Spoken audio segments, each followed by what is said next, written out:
Taste the Daily. Trichy மாவட்டம் உப்பிலியபுரத்தில் திருநங்கை வீட்டில் பணம் நகைகளை கொள்ளையடித்தவர்கள் மீது நடவடிக்கை எடுக்காததால் காவல் நிலையம் முன்பு திருநங்கைகள் சாலை மறியலில் ஈடுபட்டனர். கடந்த மாதம் 1,68,000 ரூபாய் பணம் 1.25 சவரன் நகைகளை திருடியதோடு திருநங்கை வீட்டையும் தீயிட்டு எரித்ததால் பல லட்சம் ரூபாய் மதிப்பிலான பொருட்கள் வீணானது. இதுகுறித்து 3 பேர் மீது புகார் அளிக்கப்பட்ட நிலையில் ஒருவர் மட்டுமே பிடிபட்ட நிலையில் மீதமுள்ள 2 பிடிபடாததால் ஏவல் துறையை கண்டித்து 20க்கும் மேற்பட்ட திருநங்கைகள் சாலை மறியலில் ஈடுபட்டனர்.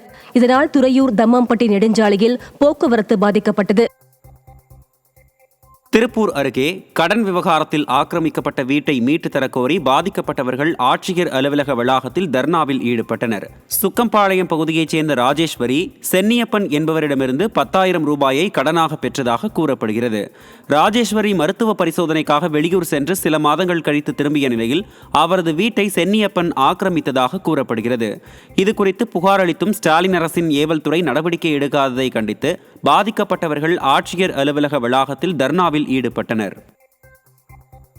திருப்பூர் மாவட்டம் பல்லடம் அருகே குப்பைகள் மூலம் CNG கேஸ் தயாரிக்கும் மையம் அமைப்பதற்கு எதிர்ப்பு தெரிவித்து பொதுமக்கள் மாவட்ட ஆட்சியர் அலுவலகத்தில் மனு அளித்தனர்.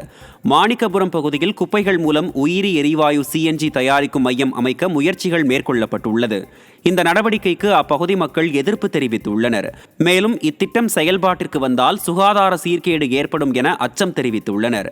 எனவே மாணிக்கபுரம் பகுதியில் CNG உற்பத்தி மையம் அமைக்கக்கூடாது என வலியுறுத்தி அப்பகுதி மக்கள் கருப்பு பட்டை அணிந்து மாவட்ட ஆட்சியர் அலுவலகத்தில் புகார் மனு அளித்தனர். திறனற்ற திமுக அரசு மக்கள் நலனில் அக்கறை இல்லாமல் செயல்படுவதாக குற்றம் சாட்டியுள்ளனர். திண்டுக்கல் மாவட்டத்தில் சாதி சான்றிதழ் வழங்காததால் தங்கள் பிள்ளைகளின் எதிர்காலம் கேள்விக்குறியாகியுள்ளதாக காட்டுநாயக்கன் சமுதாய மக்கள் ஆட்சியர் அலுவலகத்தில் போராட்டத்தில் ஈடுபட்டனர். வேடசந்தூர் வட்டாட்சியர் அலுவலகத்திற்குட்பட்ட பகுதிகளில் வசிக்கும் காட்டுநாயக்கன் சமுதாய மக்களின் பிள்ளைகளுக்கு முறையாக சாதி சான்றிதழ் வழங்காததால் அவர்களின் கல்வி பாதிக்கப்படுவதாக கூறப்படுகிறது. பலமுறை முறையிட்டும் அதிகாரிகள் கண்டு கொள்ளாததால் ஆத்திரமடைந்த அம்மக்கள் ஆட்சியர் அலுவலகத்தில் தர்ணா போராட்டத்தில் ஈடுபட்டனர். ஸ்டாலின் மாடல் ஆட்சியில் அதிகாரிகளின் செயலற்ற தன்மை மாணவர்கள் பாதிக்கப்படுவதாக குற்றம் சாட்டப்படுகிறது.